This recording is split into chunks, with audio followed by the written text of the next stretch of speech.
السلام علیکم ویورز، ہمارے چینل پر خوش آمدید۔ میرا نام سائمہ ہے اور میرا تعلق لاہور سے ہے۔ ہم 5 بہنیں تھیں، ہمارا کوئی بھائی نہیں تھا۔ میں اپنی بہنوں میں تیسرے نمبر پر تھی۔ مجھ سے بڑی میری دونوں بہنوں کی شادیاں ہو گئی تھیں اور اب شادی کی باری میری تھی۔ خاندان میں تو کہیں بھی کوئی بھی رشتہ دار ہمارے ساتھ رشتہ جوڑنے کے لیے تیار نہیں تھا۔ اس کی سب سے بڑی وجہ یہ تھی کہ ہمارا کوئی بھائی نہیں تھا۔ ہم 5 بہنیں ہی تھیں اور سب رشتہ داروں کے دماغوں میں یہی بات بیٹھی ہوئی تھی کہ جس طرح سے میری اماں کی 5 بیٹیاں ہیں، آگے ان کی بیٹیوں کی بھی بیٹیاں ہی ہوں گی اور ان کا کوئی بیٹا نہیں ہوگا، کیونکہ میری جو بہنیں شادی شدہ تھیں ان کی بھی 2 بیٹیاں تھیں اور ان کا کوئی بیٹا نہیں تھا۔ یہ ساری تو قسمت کی باتیں ہوتی ہیں، لیکن یہاں پر لوگ قسمت سے زیادہ ان چیزوں کو مانتے ہیں جن کی کوئی حیثیت نہیں ہوتی، لیکن پھر بھی ان چیزوں کو اہمیت دی جاتی ہے۔ میرا رشتہ میری پھپھو کے گھر بہت پہلے سے طے تھا، لیکن جب سے انہوں نے یہ دیکھا کہ میری دونوں بہنیں جو شادی کر کے اپنے گھر چلی گئی تھیں، ان کی بھی 2 بیٹیاں ہیں اور ان کا کوئی بیٹا نہیں ہے، تو اسی ڈر سے انہوں نے یہ رشتہ ختم کر دیا، یہ سوچتے ہوئے کہ کہیں ایسا نہ ہو کہ مجھے بیاہ کر وہ اپنے گھر لے جائیں تو میرے گھر میں بھی بیٹیاں ہی ہوں۔ ابا نے تو انہیں سمجھانے کی کوشش کی، یہ کہا کہ جس گھر میں ہم لوگ رہ رہے ہیں وہ گھر بھی میرے ابا ان کے بیٹے کے نام کر دیں گے، لیکن وہ اس رشتے سے انکار نہ کریں۔ ابا نے ہر ممکن کوشش کی تھی اس رشتے کو بچانے کے لیے، لیکن پھپھو وہ تو کسی بات پر ماننے والی ہی نہیں تھی۔ انہوں نے نہ صرف صاف انکار کر دیا بلکہ اپنے بیٹے کی منگنی کہیں اور کر دی۔ تھوڑے ہی دنوں میں اپنے بیٹے کے لیے کسی دوسری لڑکی کو بیاہ کر وہ گھر لے آئیں۔ مجھے بھی اس بات سے بہت افسوس ہوا تھا، کیونکہ میں بہت پہلے سے جانتی تھی پھپھو کے بیٹے سے میری منگنی ہے۔ میں نے اس منگنی کو دل سے قبول کیا تھا۔ لڑکیاں اپنے ساتھ جڑے رشتوں کو بہت جلدی قبول کر لیتی ہیں اور انہیں دل سے تسلیم بھی کر لیتی ہیں۔ ایسا ہی کچھ میرے ساتھ بھی ہوا تھا، لیکن آخر میں وہ ہوا جو کسی نے سوچا بھی نہ تھا۔ میں تو یہی سوچتی تھی کہ میں رخصت ہو کر پھپھو کے گھر جاؤں گی، اسی لیے اس شخص کو میں نے اپنے دل و دماغ میں بٹھا لیا، لیکن عین وقت پر جب شادی کا وقت آیا تو انہوں نے انکار کر دیا اور میری جگہ کتنی آسانی سے اس نے کسی اور کو دے دی۔ دوسری طرف میں تھی کہ میں اس کی جگہ کسی کو دینے کے لیے تیار نہیں تھی۔ اب میں کیسے کسی اور کو اپنی زندگی میں قبول کر لیتی جو میں نے پچھلے اتنے سالوں سے ایک ہی انسان کو اپنے ساتھ سوچا تھا۔ اچانک سے سوچ کا بدلنا میرے لیے آسان نہیں تھا، لیکن اب مجھے یہ کرنا ہی تھا۔ میرے ابا نے اور میری اماں نے میرے لیے رشتہ تلاش کرنا شروع کر دیا، کیونکہ میری پھپھو نے اپنے بیٹے کی شادی کر دی تھی، تو ایسے میں میری اماں بھی یہ چاہتی تھی کہ وہ بھی جلد از جلد میری شادی کر دیں۔ میری اماں کو میری پھپھو کو اس حرکت پر بہت غصہ تھا، اسی لیے انہوں نے یہ طے کر لیا کہ وہ بہت جلد میری شادی کر کے انہیں دکھائیں گی، یہ ثابت کریں گی کہ اگر انہوں نے اس رشتے سے انکار کیا تھا تو ان کی بیٹی گھر میں بیٹھی نہیں رہی بلکہ اپنے گھر کی ہو گئی ہے۔ رشتے والی خالہ نے میری اماں کو میرے لیے ایک رشتہ دکھایا۔ شاہد کے گھر والوں نے مجھے پسند کر لیا اور رشتہ طے ہو گیا۔ میں نے بھی اس رشتے کو قبول کر لیا، کیونکہ اب میں اس شخص کے انتظار میں تو نہیں بیٹھ سکتی تھی۔ اس نے تو شادی کر لی تھی، مجھے بھی اب کسی نہ کسی سے تو شادی کرنی ہی تھی، اسی لیے اماں ابا کی پسند پر میں نے ہاں کر دی۔ تھوڑے ہی دنوں میں میری شادی طے ہو گئی اور اماں ابا نے مجھے رخصت کر دیا۔ میں اپنے گھر آ گئی۔ سسرال میں میری ساس اور 2 نندیں تھیں۔ میری دونوں نندیں شادی شدہ تھیں اور اپنے گھر باہر والی تھیں۔ میرے شوہر ان دونوں بہنوں کا چھوٹا بھائی تھا اور ایک ہی بھائی تھا۔ میرے سسر بیمار رہتے تھے، اسی لیے گھر کی ساری ذمہ داری میرے شوہر کے کندھوں پر تھی۔ اماں کے سمجھانے کے مطابق اس گھر میں آتے ساتھ ہی جلدی سے میں نے اپنی ساری ذمہ داریوں کو سنبھال لیا، تاکہ میرے سسرال والوں کو کوئی بھی بات کرنے کا موقع نہ ملے۔ اماں نے مجھے سختی سے کہا تھا کہ مجھے اپنی ساس اور اپنی نندوں کو اور اپنے شوہر کو بہت خوش رکھنا ہے اور ان کی ہر بات ماننی ہے۔ میری ماں بیٹیوں والی تھی، اس لیے فکر مند رہتی تھی اور ہم بہنوں کو یہی سمجھاتی رہتی کہ سسرال میں ہمیں کس طرح سے اپنی جگہ بنانی ہے۔ اماں کے کہنے کے مطابق میں نے بالکل ویسا ہی کیا تھا۔ سسرال میں آ کر میں سب لوگوں کی ہاں میں ہاں ملاتی۔ میری ساس مجھے جو بھی کرنے کو کہتی فوراً سے کر دیتی۔ میری نندیں جب گھر آتی تو میں ان کے لیے کھانے بناتی اور ان کی ساری باتیں مانتی۔ شروع میں تو میری ساس، میری نندیں سبھی مجھ سے بہت خوش تھے۔ میری ساس میرے وارے نیارے جاتی، یہ کہتی کہ انہوں نے مجھے بہو بنا کر بہت اچھا فیصلہ کیا ہے، لیکن پھر وقت گزرنے کے ساتھ ہر چیز بدل جاتی ہے۔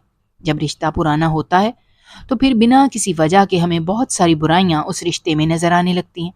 ایسا ہی کچھ میرے ساتھ بھی ہوا تھا۔ کل تک جو میری ساس اور میری نندیں میری تعریف کرتی تھیں، آج وہی گھر گھر جا کر میری برائیاں کرتی۔ میری ساس ہر وقت یہ کہتی کہ میں ان کی عزت نہیں کرتی، وقت پر انہیں کھانا نہیں پوچھتی، جبکہ ایسا کچھ بھی نہیں تھا۔ میری نندیں ہر چھٹی کے دن اپنے بچوں کو لے کر گھر آ جاتی۔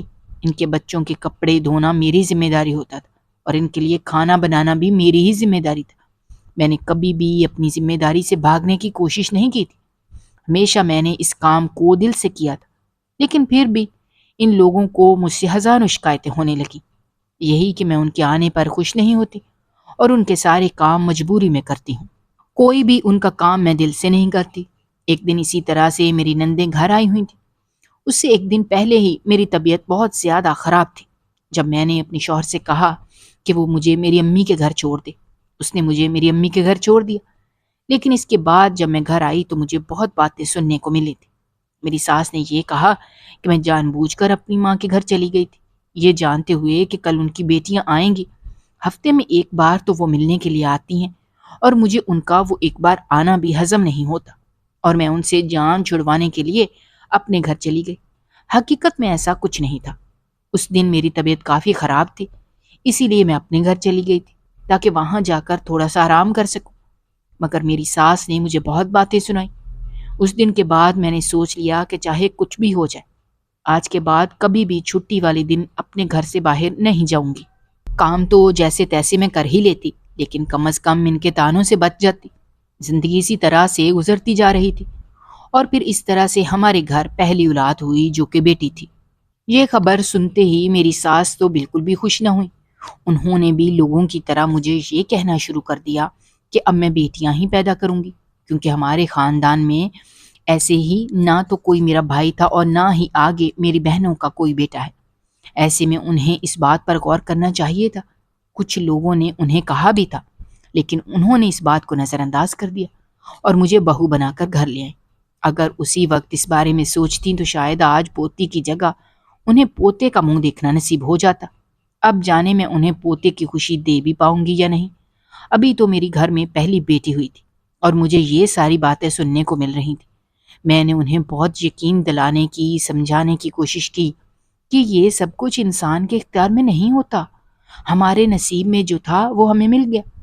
اب ہمیں شکر ادا کرنا چاہیے کہ اللہ تعالیٰ نے اولاد جیسی نعمت سے ہمیں نوازا، ورنہ کچھ لوگ تو اس نعمت سے محروم رہ جاتے ہیں، ان کے پاس تو بیٹی بھی نہیں ہوتی۔ مگر میری ساس کہاں اس بات کو سمجھنے والی تھی۔ ان کی بڑی بیٹی کے 2 بیٹے اور 1 بیٹی تھی، ان کی چھوٹی بیٹی کا بھی 1 ہی بیٹا تھا۔ وہ دونوں بھی جب بھی گھر آتی تو مجھے اس بات کا تانا ضرور دیتی کہ میرے گھر پہلی اولاد بیٹی ہوئی تھی۔ میں اس بات کو برداشت کرتی رہی، اس لیے کہ ہو سکتا ہے اگلی بار بیٹا ہو۔ میرے سسرال والوں نے بھی اسی وجہ سے مجھے گھر میں رکھا ہوا تھا، اور پھر جب دوسری بار بھی ہمارے گھر بیٹی پیدا ہوئی تو اس طرح سے میرا اس گھر میں رہنا مشکل ہو گیا۔ میری ساس اٹھتے بیٹھتے مجھے اس بات کے تانے دیتی تھیں، جبکہ میرا سسر وہ انہیں سمجھانے کی کوشش کرتا تھا کہ بیٹیاں رحمت ہوتی ہیں، ایسے میں ان کی بات آنے پر اس طرح سے ناراضگی کا اظہار نہیں کرنا چاہیے، لیکن وہ لوگ تو اس بات کو سننے کے لیے تیار ہی نہیں تھے۔ مجھے اس گھر میں بہت تانے سننے کو ملتے اور میں خاموشی سے سنتی رہتی۔ میں اپنی بیٹیوں کے لیے کچھ بھی کر سکتی تھی۔ اب میں اگر اس گھر کو چھوڑ کر چلی جاتی تو میری بیٹیوں کی زندگی خراب ہو جاتی، ان کا مستقبل تباہ ہو جاتا، اور ایسا میں بالکل نہیں چاہتی تھی۔ جو کچھ بھی تھا، جیسے بھی تھا، وہ اپنے باپ کے گھر میں تھی، یہی کافی تھا۔ 3 بار اس طرح سے ہوا اور میری 3 بیٹیاں تھیں۔ اب تو میری ساس نے پکا ارادہ کر لیا تھا کہ وہ اپنے بیٹے کی دوسری شادی کروائیں گی اور مجھے اس گھر سے چلتا کریں گی۔ میں نے ان کی بہت منت سماجت کی، ہاتھ جوڑے کہ وہ مجھے گھر سے نہ نکالیں، مجھے اس گھر میں رہنے دیں۔ میرا شوہر بھی مجبور تھا اپنی ماں کی بات ماننے کے لیے، اور کچھ میری نندیں رہی سہی کسر پوری کر دیتی۔ وہ میرے شوہر کو مجبور کرتی، اپنی محبت کے واسطے دیتی۔ وہ دونوں بہنوں کا اکلوتا بھائی تھا، اپنی بہنوں کی بات نہیں ٹال سکتا تھا، اور اب اس کی دونوں بہنیں اسے دوسری شادی پر مجبور کر رہی تھیں۔ میری ساس تو میرے شوہر کی دوسری شادی کروا بھی چکی ہوتی اگر میرے سسر اس گھر میں موجود نہ ہوتے۔ انہوں نے ان سب لوگوں کو یہ سب کچھ کرنے سے روکا، میری ساس کو سمجھایا مگر وہ کہاں کسی کی بات سننے والی عورت تھی۔ اس نے تو ہمیشہ اپنی مرضی اس گھر میں چلائی تھی۔ اب بھی وہ عورت اپنی مرضی کرنا چاہتی تھی۔ میری لاکھ منت سماجت کرنے کے بعد انہوں نے مجھے آخری موقع دیا کہ اب اگر 3 بیٹیوں کے بعد میرے گھر بیٹا نہ ہوا تو اس کے بعد وہ مجھے گھر سے نکال دیں گی اور اپنے بیٹے کی دوسری شادی کروا دیں گی۔ اب میرے پاس یہ آخری موقع تھا اپنے اور اپنی بیٹیوں کی زندگی بچانے کا، لیکن میں اس میں کیا کر سکتی تھی؟ اس طرح سے یہ میرا چوتھا حمل تھا۔ میں بہت ڈری اور گھبرائی رہتی تھی، کیونکہ میں یہی سوچتی تھی کہ اگر چوتھی مرتبہ بھی میرے گھر بیٹی ہوئی تو اس کے بعد میرا گھر تباہ ہو جائے گا، میری بیٹیوں کا مستقبل بھی تباہ ہو جائے گا، مجھے اس گھر سے نکال دیا جائے گا، میں اپنی بچیوں کو لے کر کہاں جاؤں گی؟ یہ سوچ کر میں ہر وقت پریشان رہتی تھی۔ ایک دن میں اپنی پریشانی کو ختم کرنے کے لیے اسپتال چلی گئی تاکہ پتہ لگا سکوں کہ چوتھی مرتبہ بیٹی ہے یا پھر میری دعا سن لی گئی ہے اور بیٹا ہے۔ جب میں نے اسپتال جا کر پتہ کروایا تو مجھے پتہ چلا کہ چوتھی مرتبہ بھی بیٹی ہی تھی، مگر میں بہت ڈر گئی تھی، اس لیے میں نے کسی کو یہ سچائی نہ بتائی اور اپنے شوہر سے میں نے جھوٹ بول دیا کہ اس بار بیٹا ہے۔ گھر پر بھی میری ساس کو اور میری نندوں کو میرے شوہر نے یہی خوشخبری سنائی کہ اس بار بیٹا ہے۔ یہ بات سن کر ان لوگوں کا رویہ بہت اچھا ہو گیا، وہ میرا بہت خیال رکھتی تھیں اور اب تو انہوں نے مجھے تانے دینا بھی چھوڑ دیے تھے، لیکن میں حقیقت جانتی تھی، اس لیے ہر وقت پریشان رہتی۔ میں نے جھوٹ بول تو لیا تھا، لیکن یہ جھوٹ آخر میں کب تک بول سکتی تھی؟ جب وہ بچہ اس دنیا میں آتا تو سب لوگوں کو حقیقت معلوم ہو جاتی، اور اس کے بعد کیا ہوتا؟ میں یہ سوچنا بھی نہیں چاہتی تھی۔ ہر گزرتا دن مجھے مزید پریشانی میں مبتلا کر رہا تھا۔ میری ساس نے پورے محلے میں مٹھائی بھی تقسیم کی تھی اور میرے گھر بھی مٹھائی بھجوائی تھی۔ میری اماں ابا بھی اس خبر سے خوش اور مطمئن ہو گئے تھے کہ اس طرح سے چلو میرا گھر بچ جائے گا۔ میری ساس روز مجھ سے یہی کہتی کہ میں اپنا خیال رکھا کروں، انہیں صحت مند پوتا چاہیے۔ حقیقت جاننے کے بعد بھی میں ہر وقت دعا کرتی رہتی کہ شاید میری قسمت بدل جائے، لیکن دل میں ایک ڈر بھی موجود تھا کہ میں اس جھوٹ کو زیادہ دیر تک نہیں بول پاؤں گی اور اس حقیقت کو زیادہ دیر ان لوگوں سے چھپا نہیں سکتی۔ جو ہونا تھا وہ تو ہونا ہی تھا۔ وقت اسی طرح سے گزرتا گیا اور پھر وہ وقت آ گیا جس کا سب لوگوں کو بے صبری سے انتظار تھا، خاص طور پر میری ساس کو اور میرے شوہر کو۔ اس دن کا بہت انتظار تھا، وہ تو جلد از جلد اس گھر کے وارث کو اپنی گود میں لینا چاہتے تھے۔ ڈیلیوری والے دن میں بہت گھبرائی ہوئی تھی، یہ سوچ کر پریشان تھی کہ ابھی میرا راز کھلنے والا ہے اور ابھی سب لوگوں کو ساری حقیقت پتہ چل جائے گی کہ اس کے جانے وہ لوگ میرے ساتھ کیا سلوک کریں گے۔ یہی بات مجھے پریشان کر رہی تھی اور خوفزدہ بھی کر رہی تھی، مگر میں حیران ہو گئی جب نرس نے میرے شوہر کے ہاتھوں میں ایک بیٹا دیا تو مجھے یقین نہ آیا۔ نرس نے مسکرا کر میرے کان میں سرگوشی کی، کہا پریشان مت ہو، اپنا ہی بیٹا سمجھو۔ مجھے اس کی یہ بات بہت عجیب لگی اور مجھے اس کی یہ بات سن کر حیرت بھی ہوئی، لیکن اس وقت میں خاموش ہو گئی۔ مگر مجھے اس نرس پر شک ہونے لگا کہ اس نے ضرور کچھ نہ کچھ ایسا کیا تھا جو ٹھیک نہیں تھا۔ میری تو بیٹی تھی، تو پھر یہ بیٹا کہاں سے آ گیا؟ مگر جب سب لوگوں کو میں نے خوش دیکھا اور یہ دیکھا کہ میرے سر پر آنے والی مصیبت اچانک سے ٹل گئی تھی تو میں چپ رہی۔ اگر میں ابھی سب کے سامنے سچ کہہ دیتی تو میرے لیے یہی سب سے بڑا مسئلہ کھڑا ہو جاتا، اسی لیے میں چپ رہی۔ لیکن اندر ہی اندر مجھے ایک فکر ستائے جا رہی تھی، وہ یہی تھی کہ یہ بچہ میرا تو نہیں تھا، تو پھر یہ کس کا تھا؟ اور اگر کسی اور کا بچہ میرے پاس تھا تو میری اپنی بیٹی کہاں تھی؟ جانے وہ کس کے پاس ہوگی؟ یہی بات مجھے پریشان کر رہی تھی اور مجھے خوش نہیں ہونے دے رہی تھی۔ جبکہ سبھی لوگ خوشی منا رہے تھے، مٹھائیاں تقسیم کر رہے تھے اور میں خاموشی سے ایک طرف بیٹھ کر اپنی سوچوں میں گم تھی۔ یہ بات کسی نے نہ دیکھی کہ میں پریشان ہوں سوائے میری اماں کے۔ انہوں نے میرا اترا ہوا چہرہ دیکھ لیا تھا، اسی لیے انہوں نے مجھ سے میری پریشانی کی وجہ پوچھی۔ میں نے سب کچھ سچ سچ بتانا چاہتی تھی، لیکن ابھی یہ صحیح موقع نہیں تھا۔ اب اگر میں انہیں سب کچھ بتاتی تو اماں کے علاوہ اگر کوئی اور سن لیتا تو بہت بڑا مسئلہ کھڑا ہو جاتا۔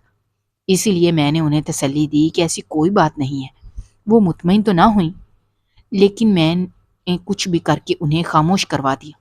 پہلے مجھے خود اس معاملے کو اچھی طرح سے سمجھنا تھا، اس کے بعد ہی میں کسی سے اس بات کا ذکر کرتی۔ حیرت تو مجھے اس نرس پر ہو رہی تھی کہ اس نے یہ سب کچھ کیوں کیا تھا، وہ بھلا میری مدد کیوں کرتی؟ اس کے پیچھے کوئی نہ کوئی وجہ تو ہوگی، ایسے بلا وجہ تو میں کسی کی مدد نہیں کرتا۔ اب اگر اس نے میری مدد کی تھی، سب کے سامنے میرا راز کھلنے نہیں دیا تھا، تو یقیناً اسے بھی مجھ سے کچھ نہ کچھ تو چاہیے ہوگا۔ اب وہ مجھ سے کیا چاہے گی، یہ بات مجھے الگ سے پریشان کر رہی تھی۔ 2 دن اسی طرح سے گزر گئے، لیکن میرے ہاتھ میں کوئی سرا نہ آیا۔ جب وہ نرس مجھے دوبارہ ملی تو میں نے اس سے پوچھا تو اس نے مجھ سے یہ کہا کہ ابھی فی الحال میں اپنے گھر چلی جاؤں، اپنے گھر والوں پر دھیان دو اور اپنی خوشی مناؤ۔ اس بات کو بھول جاؤں کہ کیا سچ تھا اور کیا جھوٹ، اور اس نے میری مدد کیوں کی ہے، یہ بات بھی وہ مجھے بعد میں بتائے گی۔ ابھی ان ساری باتوں کا وقت نہیں ہے۔ میں بھی اپنے گھر واپس آ گئی۔ لوگوں کا ہمارے گھر آنا جانا لگا تھا۔ میری نندیں بھی یہیں پر موجود تھیں، اور انہوں نے تو پہلے سے ہی میرے بچے کے لیے بہت کچھ خرید کر رکھا ہوا تھا، کیونکہ میں نے پہلے ہی سب سے جھوٹ بولا تھا کہ بیٹا ہے، اسی لیے انہوں نے پہلے ہی سب کچھ خرید رکھا تھا۔ اس جھوٹ سے اور ابھی بھی چپ رہنے سے میرا گھر تو ٹوٹنے سے بچ گیا تھا، لیکن میرا دل مطمئن نہیں تھا۔ ایک لمحے کے لیے بھی مجھے سکون نہیں ملتا تھا۔ جیسے ہی میں یہ بات سوچتی تھی کہ میری بیٹی تھی، تو میرے دل کو سکون نہ ملتا کہ جانے وہ کہاں ہوگی۔ جب مجھ سے رہا نہ گیا تو میں ایک دن بہانے سے اپنے گھر سے نکلی۔ میں نے اپنی ساس سے کہا کہ میں اپنی اماں سے ملنے جا رہی ہوں۔ میں اس بچے کو لے کر ہسپتال آ گئی۔ جب میں نے وہاں پر بچے کا DNA کروایا تو یہ جان کر ہوش اڑ گئے کہ یہ واقعی میرا ہی بیٹا تھا، مگر جب باپ کے بلڈ گروپ پر نظر پڑی تو میرے قدموں تلے سے زمین نکل گئی کہ وہاں تو کسی اور کا نام لکھا ہوا تھا۔ یہ سب دیکھ کر تو میں حیران رہ گئی، ایسا کیسے ممکن تھا؟ میں فوراً سے اسی نرس کے پاس گئی جس نے بیٹی کی جگہ بیٹا ہم لوگوں کو دیا تھا، اور یہ DNA رپورٹ جا کر اس کو دکھائی، کیونکہ وہ شاید میرے اس سوال کا جواب دے سکتی تھی۔ اس نے مجھے اس وقت بھی یہی کہا کہ اسے اپنا ہی بیٹا سمجھو۔ اس نرس نے جب یہ رپورٹ میرے ہاتھ میں دیکھی تو کہنے لگی کہ یہ رپورٹ بالکل ٹھیک ہے، اس بچے کا والد یہی شخص ہے اور اس کی ماں بھی یہی ہے۔ اس وقت اس نے مجھے سچائی بتائی کہ وہ بچہ میرا نہیں ہے، مگر وہ جس عورت کا ہے اس کا نام بھی وہی ہے جو میرا نام ہے، لیکن اس کے شوہر کا نام کچھ اور تھا، اسی لیے رپورٹ میں بھی شوہر کا نام کچھ اور ہے۔ اس نرس نے مجھے کہا کہ یہ بات تو میں پہلے سے جانتی تھی کہ میری اولاد بیٹی ہے، بیٹا نہیں۔ اس نے تو میری مدد کی تھی۔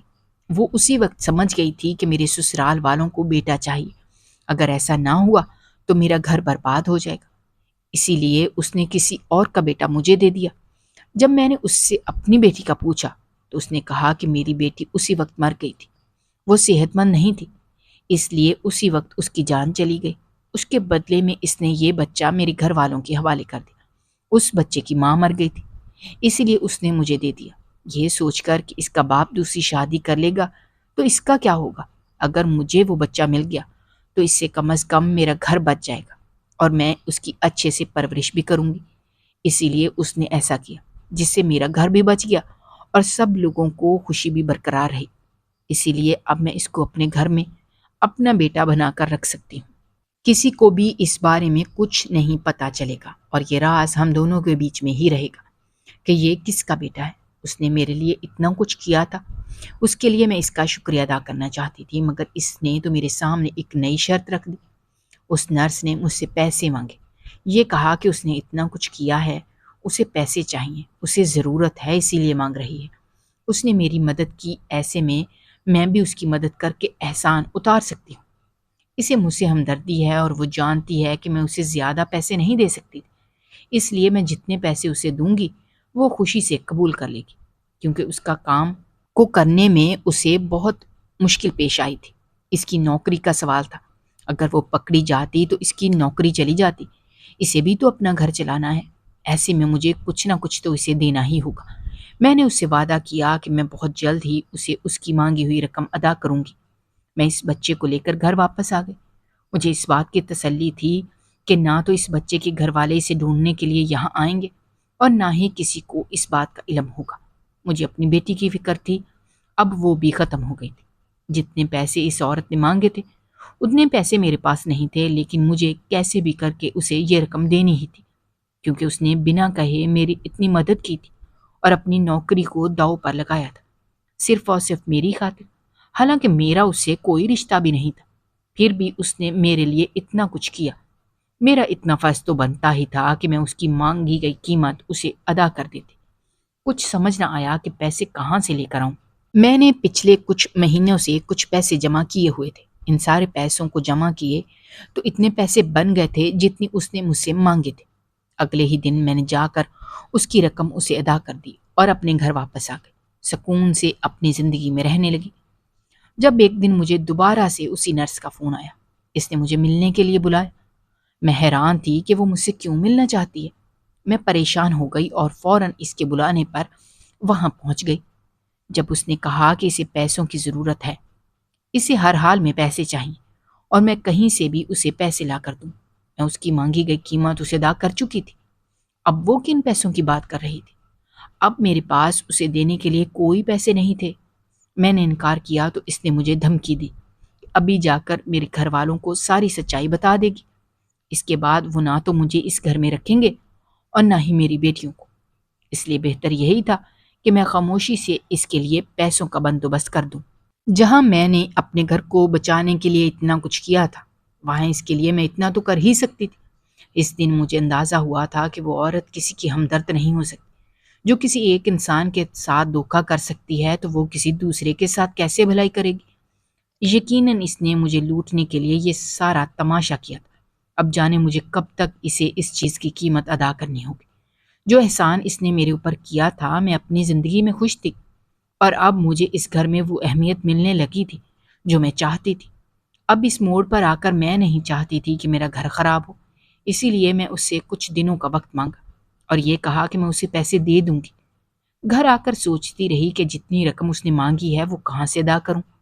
پہلے بھی جو پیسے جمع کیے تھے سارے اس کو دے دیے، اب تو میرے پاس جمع کیے ہوئے پیسے بھی نہیں تھے۔ سوچتے سوچتے آخر کار میری نظر ان سونے کے کڑوں پر گئی جو میری ماں نے شادی کے وقت مجھے دیے تھے۔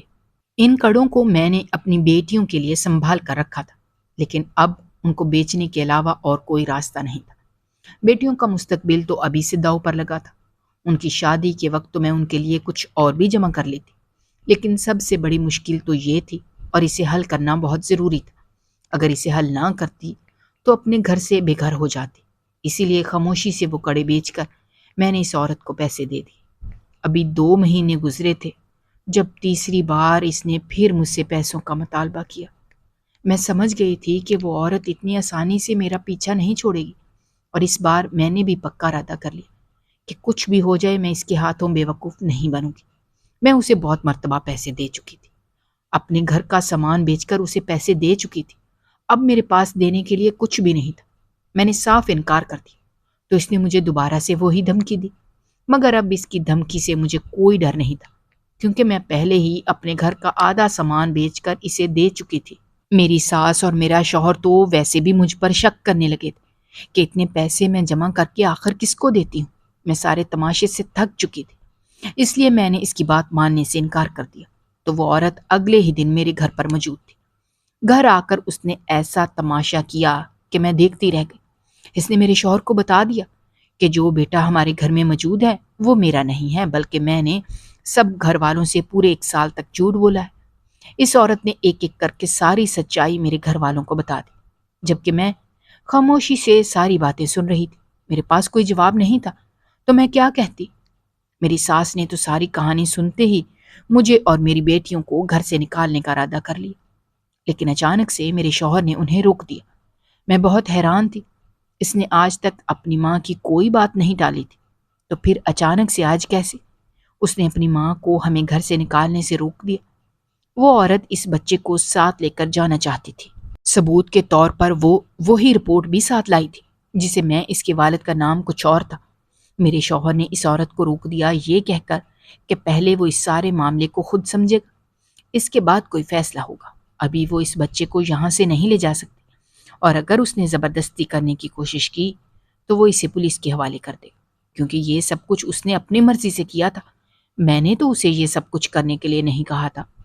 اس نے خود ہی اس بچے کو چوری کر کے ہمارے حوالے کیا تھا۔ ایسے میں مجھ سے پہلے وہ جیل جائے گی۔ اتنی بات سن کر وہ خاموش ہو گئی اور خاموشی سے وہاں سے نکل گئی۔ میرے شوہر کے دماغ میں کیا چل رہا تھا میں نہیں جانتی تھی۔ اس نے مجھ سے پوچھا کہ جب میں نے پہلی بار اپنا ٹیسٹ کروایا تھا تو کہاں سے کروایا تھا؟ میں نے اسی اسپتال سے کرایا تھا۔ اسی نرس نے مجھے بتایا تھا کہ میری چوتھی بار بھی بیٹی ہے، اور پھر اسی نے میری مدد کی، ڈی این اے بھی میں نے اسی اسپتال سے کرایا تھا، کیونکہ میں اس عورت کو جاننے لگی تھی، یہ ہر کام میں میری مدد کر دیتی تھی۔ اسی کے کہنے پر میں اسی اسپتال میں جاتی تھی۔ جب اس نے میرا ہاتھ پکڑا اور مجھے اس بچے کو ساتھ لینے کا کہا، میں نہیں جانتی تھی کہ وہ ہم لوگوں کو کہاں لے کر جا رہا ہے۔ جب وہ ہمیں اپنے ساتھ ایک اسپتال لے گیا، وہاں پر دوبارہ سے ٹیسٹ کروایا، تو یہ دیکھ کر میرے پیروں کے نیچے سے زمین نکل گئی کہ وہ بیٹا میرا ہی تھا، وہ ہماری ہی اولاد تھا۔ مجھے تو کچھ سمجھ نہیں آ رہا تھا کہ یہ سب کچھ کیا ہو رہا ہے۔ اس وقت میرے شوہر نے مجھے ساری کہانی سمجھائی کہ وہ عورت ہم لوگوں سے جھوٹ بول رہی ہے، اس نے صرف پیسے لوٹنے کے لیے یہ کہانی بنائی تھی۔ وہ تو پہلے دن سے جانتی تھی کہ میری چوتھی اولاد بیٹا ہے، مگر اس نے جان بوجھ کر مجھ سے جھوٹ بولا کہ میری بیٹی ہے، پھر میرے ہی بیٹے کو ہمارے حوالے کر کے دوسرا جھوٹ بولا کہ یہ بچہ کسی اور کا تھا، جو اس نے میری مدد کرنے کے لیے مجھے دے دیا تاکہ میرا گھر خراب نہ ہو۔ ساری رپورٹ غلط تھی۔ انہوں نے جان بوجھ کر میرے شوہر کے نام کی جگہ کسی اور کا نام لکھ دیا اور مجھ سے جھوٹ بول دیا کہ اس بچے کے والدین کوئی اور ہیں، میری بیٹی تھی وہ مر چکی ہے۔ وہ جانتی تھی کہ میں اپنا گھر بچانے کے لیے کچھ بھی کرنے کے لیے تیار ہو جاؤں گی، اسی لیے اس نے مجھ سے پیسے لوٹنے شروع کر دی۔ وہ جانتی تھی کہ اس سچ کو چھپانے کی خاطر میں اسے کوئی بھی قیمت دینے کے لیے تیار ہو جاؤں گی۔ اسی بات کا اس نے فائدہ اٹھایا تھا اور مجھے پورے 1 سال تک بے وقوف بنا کر مجھ سے پیسے لوٹے تھے۔ ساری کہانی مجھے اب سمجھ آ گئی۔ ہم لوگ گھر واپس آ گئے۔ اس کے بعد میری ساس، جو ابھی بھی مجھے اس گھر سے نکالنے پر تلی ہوئی تھی، میرے شوہر نے ساری کہانی انہیں سمجھا دی۔ وہ بھی خاموش ہو گئے اور اس عورت کو بد دعائیں دینے لگی۔ انہوں نے میرے شوہر سے یہی کہا کہ وہ اسے جلد از جلد پولیس کے حوالے کروائے۔ جانے وہ کتنے ہی لوگوں کو اس طرح سے دھوکہ دے چکی تھی اور کتنی ہی معصوم عورتوں کو بے وقوف بنا چکی تھی۔ میرے شوہر نے اسپتال میں جا کر پتہ کیا کہ وہ نرس کہیں پر بھی موجود نہیں تھی۔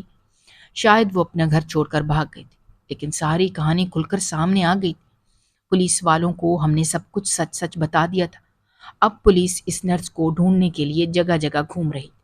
اس عورت کی تلاش جاری تھی، جبکہ اس کے ساتھ وہاں کی کچھ اور نرسیں بھی ملی ہوئی تھیں اور ایک ڈاکٹر بھی ان سب میں شامل تھے۔ ان لوگوں کو گرفتار کر لیا گیا تھا اور جلد ہی اس عورت کو بھی پکڑنے کا پولیس والوں نے وعدہ کیا تھا۔ ہمارا جو نقصان ہو گیا تھا اس کی بھرپائی تو ممکن نہیں تھی، لیکن آگے سے کسی اور کا نقصان نہ ہو، اس لیے ان سب لوگوں کو گرفتار کر لیا تھا تاکہ وہ مزید کسی کو بے وقوف نہ بنائیں۔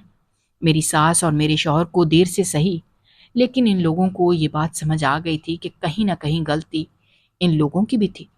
ان لوگوں نے مجھے اتنا پریشان کر دیا تھا کہ میں نے یہ سب کچھ ان سے چھپایا۔ اگر مجھے اپنے گھر سے سہارا ملا ہوتا، اپنوں کا ساتھ ملا ہوتا، تو شاید میں اس عورت کی باتوں میں کبھی نہ آتی، اور جو کچھ وہ مجھ سے لوٹ کر لے گئی تھی شاید ایسا کبھی نہ ہوتا۔ ان لوگوں نے مجھ سے معافی مانگ لی تھی، مجھ سے یہ وعدہ کیا تھا کہ مستقبل میں جیسے بھی حالات ہوں گے وہ لوگ میرا بھرپور ساتھ دیں گے۔ اولاد بیٹا ہو یا بیٹی، دونوں برابر ہوتے ہیں اور دونوں پر ہی شکر ادا کرنا چاہیے اور خوشی سے اسے گلے لگانا چاہیے۔ میری نندیں وہ بھی اب سمجھ گئی تھی، کیونکہ ان کی بھی 3 بیٹیاں ہو گئی تھیں۔ میری شادی کے بعد سے اب انہیں بیٹی کی اہمیت سمجھ آ گئی تھی۔ اب میں اپنے گھر میں خوش تھی۔ میرا شوہر ہر معاملے میں میرا اور میرے بچوں کا ساتھ دیتا تھا۔ اگر آپ کو ہماری کہانیاں پسند آ رہی ہیں تو ہمارے چینل کو سبسکرائب کیجیے، ویڈیوز پر کمنٹ کیجیے اور شیئر کیجیے۔ شکریہ۔